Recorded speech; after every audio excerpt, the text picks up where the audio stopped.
Okay, welcome to this session. And in this session, we are going to discuss on this two topics, what we call this as Java buzzwords and object-oriented programming. So, if you see so far what we have already discussed, so in the session 1, we have discussed about the constructor, the types of constructor, and even the destructor, and how this is going to work intact with the class definition and the object declaration. And in session 2, we have discussed about nested classes and the namespaces with respect to C++ program. And in session 3, we had discussed upon the introduction about Java, that is the history, a brief history about the Java and the legacy from where it carries from C and C++, and the Java's magic, that is the bytecode and the JVM and the JDKs. It can be the JDK, the JVM and the JRE or the JIT. So we have discussed about this concept. So now, hence in this session we are going to discuss about buzzwords and object-oriented programming. So when I say buzzwords, and the reason why we are going to discuss about this particular topic is that, so there is a say that no discussion of Java's history is complete without a look at the Java buzzwords. Hence, we are going to look into the buzzwords and what exactly it means to the Java programming. Fine. So now, whenever we are going to talk about the buzzwords, so remember, so there are this 11 buzzwords in the Java programming. Hence, so we will just look into one by one what exactly each buzzword is going to be. Hence, we will see what this is going to do to the Java programming and the Java programming environment. So now, as in this buzzwords, you can just look at the buzzword 2 and the buzzword 3, the secure and portable, or I can put it as security and the portability. If you remember, in the previous session, the session 3, when we were discussing about introduction to Java, as well as when we're talking about the Java's magic, that is, we were about to introduce the JVM. So we told, so Java is going to be a portable language, as it is platform independent or architecture neutral, as well as it's going to handle the security, because the complete execution of your Java program is going to be with the JVM. Hence we say Java has got high security. Hence we have already discussed what these two terms is going to be and what these two features or the buzzword with respect to Java is going to be.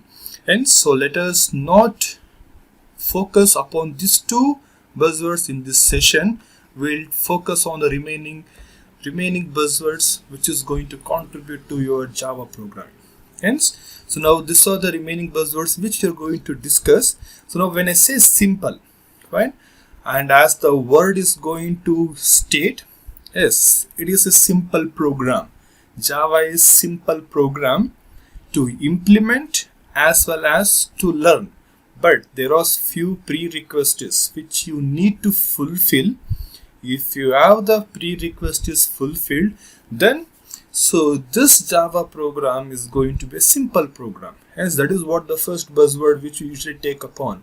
So now, it is going to be an easy program if you are a professional programmer to learn and to use. That means if you know, even if you are not totally a professional programmer, if you are aware of programming language, that is any basic programming language, kind of C or even C++, then it's going to be an easy program to learn. As I said, the Java is a simple program.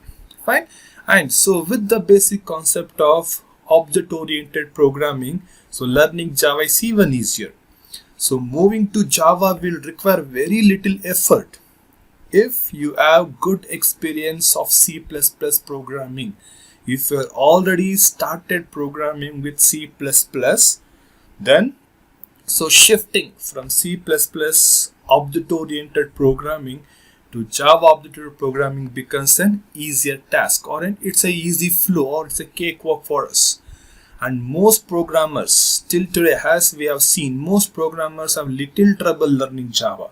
Even some may lack the knowledge of C++, but still with a bit extra effort they can easily learn what is Java programming.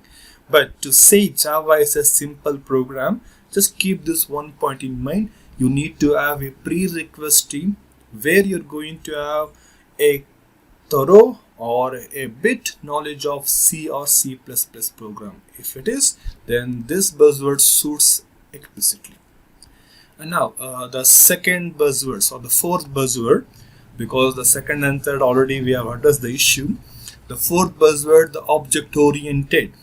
So as we know, so Java is going to follow object oriented programming style or its model.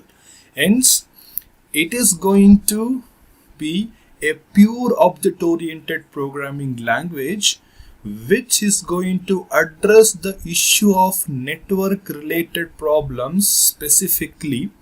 Hence we can say it was a programming language which has took a clean era or clean evolution. So where we use the syntax of C, and the object oriented concept need not be C++, but general object oriented concepts. Hence, so we can say Java, at the other hand, we can say it was built at the scratch by just using the feature of C and C++. It was not the modification of C and even not the modification of C++. Hence, we say Java programming is a clean, usable, pragmatic approach to objects. When I say pragmatic, it is the practical implementation what it can prove that Java is a complete object-oriented programming. As well as, so when I say object-oriented programming, the program should discuss only about the object as we know, and even it should give the highest security for the data. When some non-member or some external reflection or the external access is going to happen, it should give the highest security for this. Hence, Java is the one program which is going to perfectly balance between the everything is an object and stay out of my way model. That is, when I say everything is an object, it purely concentrates on object-oriented programming. When I say stay out of my way, yes, the non-members should stay out accessing the private data which strictly it is going to follow. Hence, so with all this, when I say everything is an object, so Java at a lighter end, the primitive types, something like int, float, char, double, or any of a primitive type, which we are already used in C and C++, it still keeps those primitive types as its programming component, but it is going to still keep those as non-objects because it needs high performance. Fine. If it makes even the primitive type as an object, then you may not have a high performance. Hence, the primitive types are still kept as an high performance non-object. This is what the Java program with respect to object-oriented is going to deal with. Fine. So now next we are going to have the robust. So when I say robust, a programming language which is going to be a reliable one. Hence, so this Java program is going to be reliable in execution of a program in a variety of systems. The way it executes in system 1, similarly it's going to execute in system 2. Hence it's going to have the reliability of execution on the different systems. And when I say robust of the Java program, so the robust program was highest priority whenever the design of the Java was happening or was about to happen. Hence, in the initial design of Java, so this was the key component again, because they were aware Java is going to be implemented on the World Wide Web, on a huge spectrum, and which has got different types of architectures, different kinds of systems.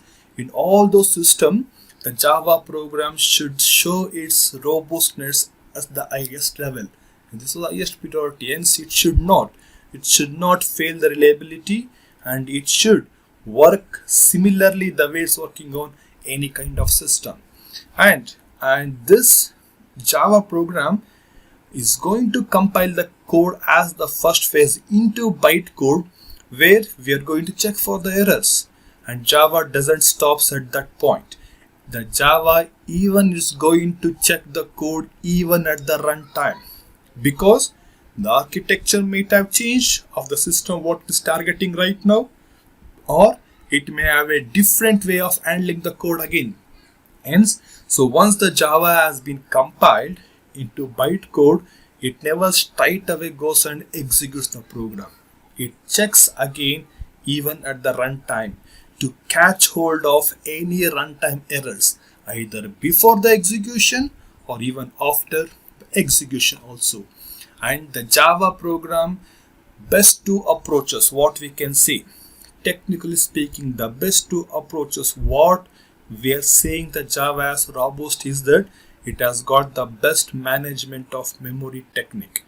That means when I say best, it may not be the best among all the memory management, right?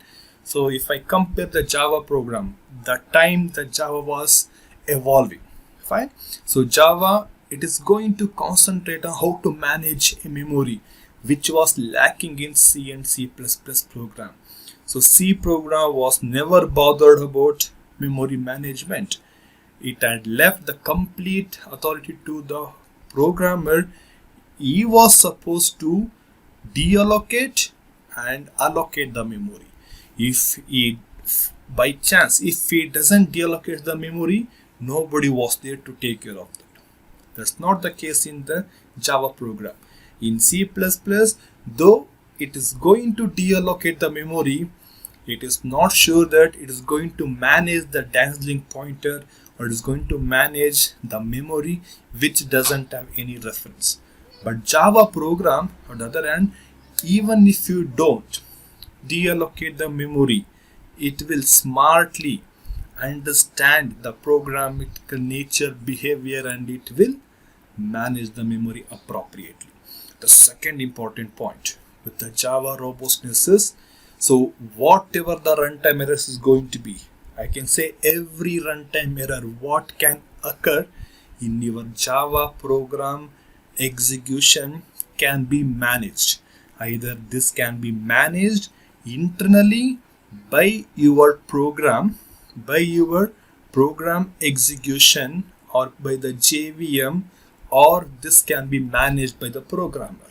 He can get what the error is, and he can handle how the error should be handled. Okay, so now the next buzzword is going to be the multi-thread. Fine. So when I say multi-thread, it's all about multiple execution or multi-process. Until this point, whenever we are using C program or C++ program, we talked about execution line. So the C program and C++ program is going to have one execution line. It starts at the main function, you keep on executing, and if there's any function call, it will switch the control, it will come back to the called function, and it will go until the main functions. There's only one line of execution in the case of C and C++, and right now we can call this as single thread. But whereas Java program, you can make use of this special feature where you're going to talk about multi-threading. A program can simultaneously execute n number of processes, either parallelly or serially. But at the same time, simultaneously it can execute n number of processes. That is what we say it as now as multi-thread. Now, for example, I have just written one program in the form of web page. Now my program is to display a web page. A user will access my page. I need to show my web page to the user 1. User 2 will log in. I should show him my web page. User 3 will log in. I should show him my web page. The same program now has got 3 threads. One communicating with the user 1, second execution communicating with user 2, then the user 3, simultaneously same program is able to handle multiple executions or multiple interactions. That's what we call this as multiple thread. Hence, program that do many things simultaneously as Java can do.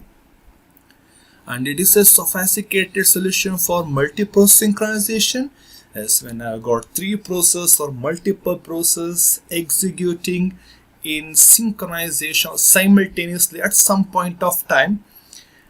This 2 or 3 processes can be dependent. Though they are executing simultaneously, they may be dependent, which needs to wait one process to complete the execution even though the other process completed. As there should be a proper synchronization. I stay until you finish, or I'm going to request you let me end, you continue the execution.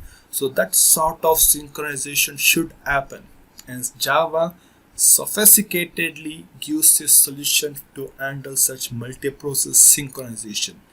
And this multiple threading, right now you might have assuming how this is going to be, oh, this looks like a complex concept to implement. Never think like that. Java is going to make sure you have a easy to use approach when you start implementing. Fine. And think only the specific behavior of your program. So as I said, Java is easy to use approach, hence you need not worry about how these threads are managed, how the threads are created, when to end the thread, or how the thread execution should be started, or how the synchronization happens. You need not worry about all these things. As a programmer, think only at your basic program behavior. Should I create the thread or not? Whether your program requires multiple threading or not. If it requires, just give a command for multiple threading or multi-process. The Java will take care of the rest. And this is the buzzword 6 of multi-threading with Java programming. So now, as when I was discussing about portability, I talked about architecture neutral. That is, a object code, when it is compiled, it can be executed on any architecture, any machine, if you make sure you have configured or installed JVM. Fine. If you have installed its respective JVM, then the object code can be executed. Hence, we are going to say it's architecture neutral. And now this, so this code, when I say architecture neutral specifically, when we build some code, so the code should have longevity. So right now I built a code which is perfectly working for the current scenario and the current era. Now what? The system may change its architecture. The system may change its behavior. For example, the change one can be the upgrades in the operating system.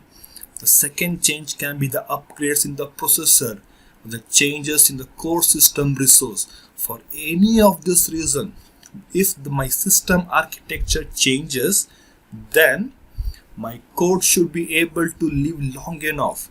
It should able to adapt itself for this portions or this upgrades. And so even if you change the architecture or any system, it should give me a portability, what again I was discussing earlier. But when talk about longevity, so Java is one which you can write once, run anywhere, as the portability says, anytime, even there is any of such scenarios due to change or upgrades, and forever. Hence, so you can either with slight modification, you can manage your Java program to pop up with all those terms with respect to architecture neutral. Now the next buzzword is the interpreted. And so now when I say interpreted, so the aim was having a cross-platform. Again, I'm talking about portability. Hence, to deal with this scenario, we have an intermediate representation called Java bytecode. This is what the interpreted phase we call this on. Due to this interpretation, so we have an object code and we are having a cross-platform. And when you have this interpreted code, or intermediate code in the form of bytecode. Now the translation from the bytecode to the native machine code becomes an easier task for me. Hence, we are going to have an easy translation directly into native machine code. Right? And so now next, look at the next buzzword. It is going to be about the high performance. Fine. So now, while discussing about the JVM, I told you that so the bytecode what we are going to create, it is going to be the phase 1, and from the bytecode whatever the machine code or native code we need to convert, this is going to be the phase 2. So now I am having two phases, whereas C and C++ was having only one single phase. Now we have got two phases. Due to these two phases, whether the performance will be degraded, I said no, it is not going to degrade, because the bytecode what the Java compiler has been produced, it is going to be with the enhanced performance set of instructions. If you remember, we have discussed about this. And now, high performance has been again achieved with just-in-time compiler. And even I have been discussed what this JIT is going to do all about. This is what the high performance is met in the Java program. And the next buzzword is the distributed one. Fine, as from the beginning or the introduction of Java programming, talking about Java is an internet programming, where one program what I built on one system will be shared to n number of systems where it should be capable of executing all those. That is what the sharing across a region, because it as distributed. I am distributing my code. That is what the distributed is going to be. And so Java was designed for distributed environment of n number of same systems or different systems depending upon the architecture of internet. And now Java, being a distributed environment depending upon the internet, it can handle TCP/IP protocols also. Hence, Java is a perfect programming for distributed environment. And accessing resource using URL, that is the website address www.google.com. It's the URL. Accessing using resource using URL is not much different as accessing a file. You can access a web page or a file in a remote system similarly the way you are accessing a file in your own local memory or local device. That is what, there's no much difference. Slight modification, the connection, whatever we talk about, that can be, but not much difference. Fine. And with this, the next important point is, so Java supports RMI, that is the remote method invocation. So now when I say invocation, it is calling. When I say method, it's a function. This is function calling. So until this point in time, whatever the function call we have discussed, it was the function call in the same program. Bind function was calling another function, or that function would have been called some other inbuilt function from the library, but never we thought about remote function call. It is a function which is relayed or which has been stored in some other system. Hence, Java supports remote method invocation. That means being in this system, the program what I am executing right now in this system can call the method or the functions from the some other system. That is what the distributed Java is perfectly suited for distributed environment. Fine. So now the last buzzword, the dynamic. That is what the programming language, if it has survived for so long years and acts a successful program, it should have a perfect dynamic nature. That is what. So this Java program will always carries substantial amount of runtime type information. That is, so it is not just going to give you the bytecode. Along with the bytecode, it is going to carry some information about the architecture.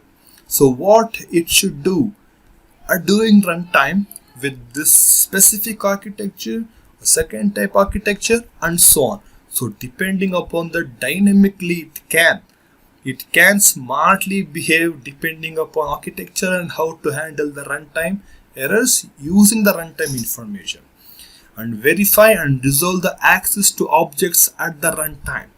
So if any issue arises during the runtime, using this substantial amount of runtime information, it can verify and resolve at the runtime itself.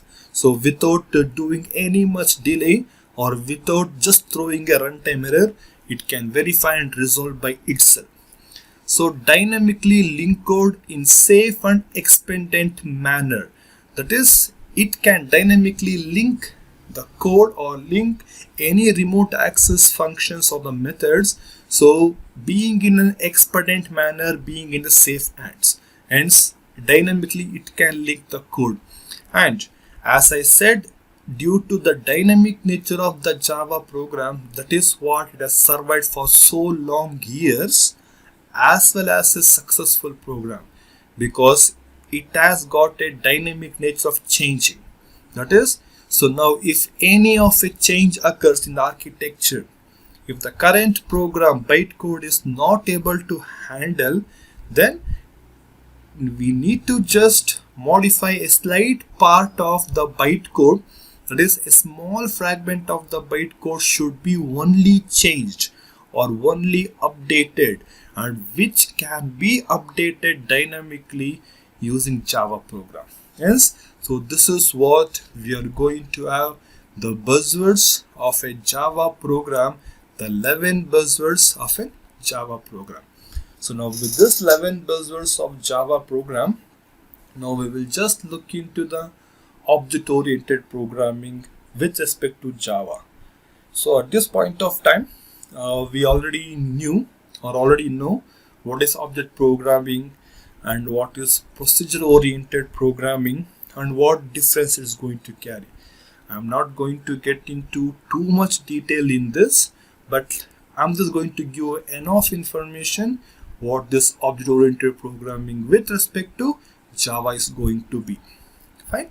So now, when I say object-oriented programming, yes, hoop is at the core of Java, because I told Java is a pure object-oriented programming. And so this hoops is so integral part to Java. Again, it is strongly a object-oriented programming language. Hence, so now when I am going to have object-oriented programming, so usually we take in two paradigms as an main component here.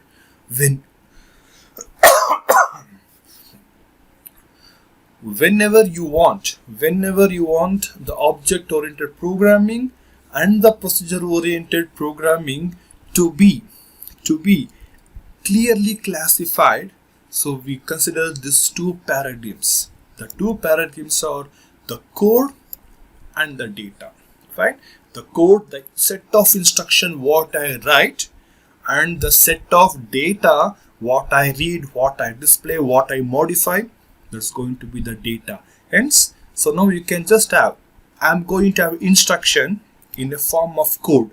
Execution of this instruction will either produce a data, will observe a data, will destroy a data, or modify a data. That is the main motto of any program, any instruction. It should be just around the data. Take the data, modify the data, process or do something. That's the main reason of instruction. Hence, whatever the programming language you are going to take, these two entities should always be. And that is what we are going to say. A program can be conceptually organized around its code or around its data. Hence, any programming language you are going to take, it should deal with both the terms. Now it depends for which you are going to give the preference, or your programming is conceptually organized around the code or it's organized around the data. This is going to give a clear difference between a procedure-oriented programming and an object-oriented programming. Hence, now the question arises. So now how do you decide whether my programming is revolving around a code or it is revolving around a data? So the two big questions which you can remember. The first question is what is happening, and the second question is who is being affected. When you say what is happening, if as a programmer you just want to know what is happening in the program, then you are concentrating on the code. If you have a question, who is being affected from my program execution, who is being affected? If that's the case, you are talking about data. Hence, just keep these two questions in the mind. So if your main motto is just to understand what is happening in the execution, then think about the code centric. If you are thinking about who is being affected, think about the data centric. Fine. Hence, that is what we say, the code centric and the data centric. So now when I say code centric, code acting on the data, that is, I have set of instruction which is just using the data either to read, to print, to destroy, to modify for any sort of reason. Hence, my first preface is code. So from the code, I am controlling the data. Now just look at this. In this, when you say data centric, so data now should be able to control the access to the code. Now simply I am not giving any preference to the code. The first preference I am giving is for the data, how the data should be controlled, or how the data is going to control the access which is given to the data to the code. Hence, the code is going to come at the end, and how this code or instruction can access a data, whether can it modify, is it capable, or is it authorized. All those things will come into picture when you talk about data centric, when you talk about the data controlling access to code. Hence, if you have any such paradigms in your programming language, then we are going to have process oriented model and we are going to have an object oriented model. Right? Hence, we call this as process oriented model, and we are going to call this as object oriented model. And as an example, we have C program, which is going to be a process oriented model or a process oriented programming language. And C++ and Java are the best examples for object oriented model programming language. These are not the only two, there are many more, but at this point, as we are aware of only these three programs, hence I am just putting these three as example. It need not say only C is a process oriented model or a procedure oriented model. Fine. So now when you talk about object oriented, as the Java is an object oriented model, now we are going to have an object oriented model with respect to Java. When I talk about this model, so remember some mechanisms. We need to follow some mechanisms. Hence, when I say mechanism, these are four types of mechanisms what I can list it out. Whenever you say object oriented, these are the four mechanisms. So even the Java will follow these four mechanisms because Java is a complete object oriented programming. Hence, we are going to have these four mechanisms. When I say abstraction, it is the information giving at the semantic layer. It is going to be just an semantic layer information what I am giving of a complex system. Later on, if you want to go in deep using this layered information, you can break into more manageable pieces. But for example, when I give you a car, or when you purchase a car, or when you buy a car, the only information as a driver or as a user what I need to tell you is how to drive a car. I need not tell you how the car system works, how the gear system works, how the brake system works. I need not disinfect all this information and just let you know the basic information as a driver or a user what you want to know. It is the systematic layer, semantic layer information. And this is what even the Java does. For the best example, when I said multiple thread, you need not worry about what happens inside the system. You need not worry about this. Fine. What you want to worry is just to make use of multi-thread. You need not worry how the multi-thread works, how it manages. If you want multiple thread, use it. That's it. And that is what the abstraction is going to be. And when I talk about encapsulation, it is the mechanism that binds the code and the data it manipulates. Hence, when we're discussing about the structures in C++ program, the class in C++ program, so we discussed how we are going to bring in the respective member function inside the class, which should be able to access the private data. Hence, encapsulation is just which is going to bind the code and the data. Fine. So now we are going to have the inheritance. When I say inheritance, it is something what inherit. For example, somewhere we say, so as a son, I inherit something from my parents. Fine. Or I inherit some qualities from my father or some qualities from my mother. Hence, so through our ancestors, we are going to inherit something. That is what inheritance is. Hence, now I am going to have one class. Now, if I make this class as a child class, now this child class can inherit some feature or the properties from the parent class. That is what inheritance process by which one object or one class, one component acquires the property of another object. That is what the inheritance is going to be. And next, the polymorphism. So feature that allows one interface to be used for a general class of action. That is now for example, I just want to play a audio. I just want to play audio. When I say play audio, it is specific.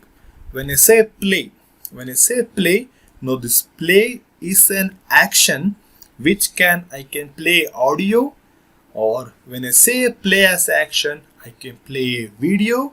When I say play, I can play a graphics. When I say play, I can play some other tone.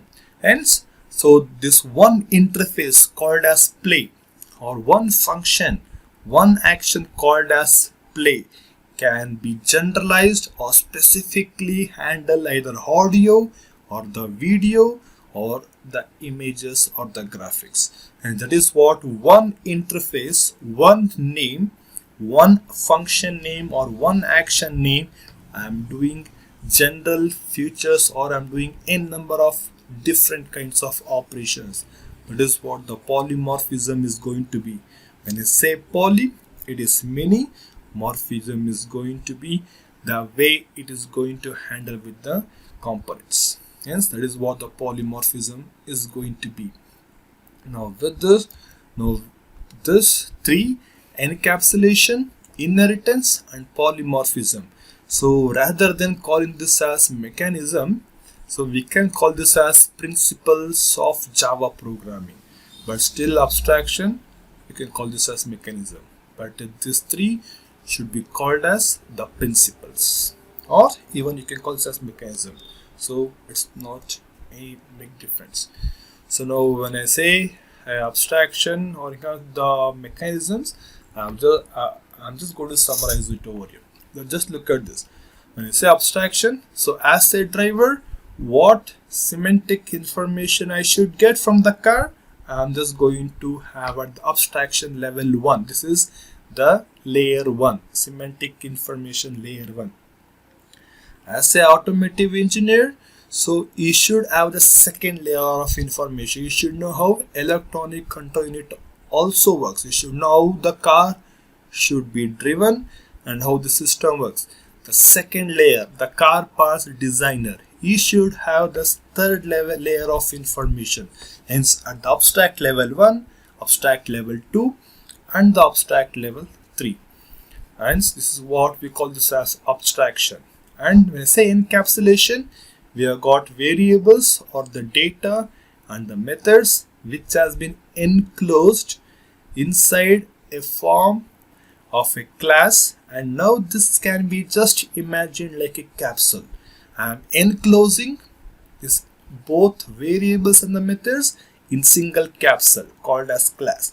Hence we call this as encapsulation.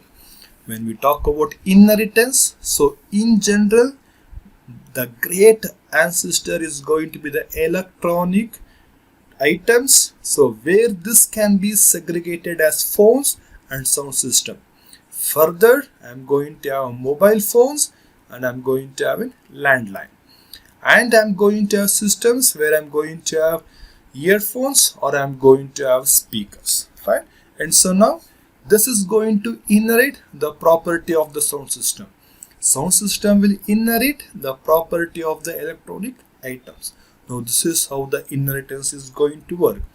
So now when I talk about polymorphism, now I am just going to have one action called as sound for the animal. So now this is going to be one action. I'm going to have same action here, the same action and the same action. One action should be handled in 3 different ways.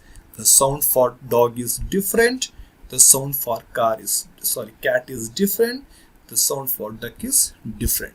This is going to be the polymorphism. One action should be managed and manipulated at different levels.